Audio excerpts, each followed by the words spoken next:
So I thought I would do a follow-up video from the very entertaining post that I posted earlier this week about South Africans cooking with lots and lots of food and cream and condensed milk.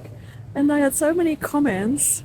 If you go back and look at the video, it's titled, I found the most South African thing ever. It's the creamy noodle dish from Piketberg by Hannah. And all the comments were like, this is not South African. No South African I know eats like this.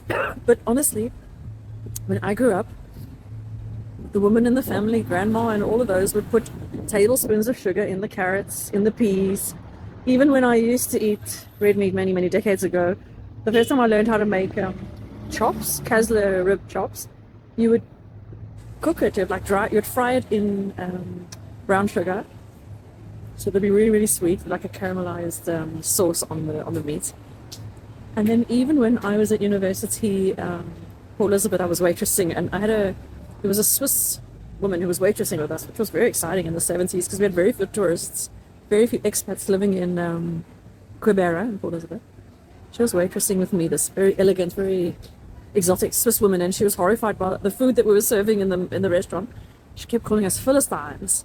It's like, how can you put cheese sauce on prawns, and why are you putting cheese sauce on everything, on steak, on chicken, everything, cheese sauce everywhere. And we didn't understand. We always smothered everything in cheese sauce and cream.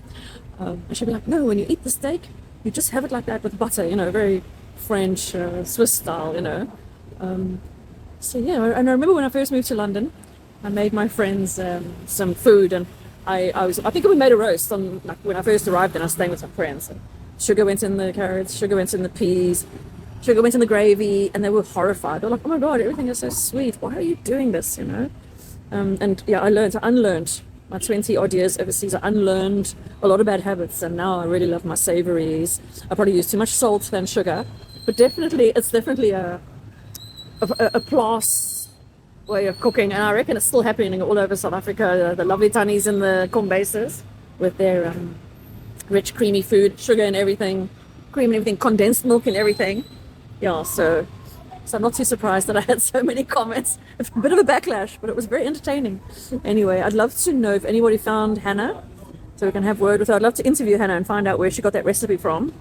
And yeah, that would be great to find out where she came up with the idea. And yeah. Anyway, everybody, I hope you have a good evening. Bye.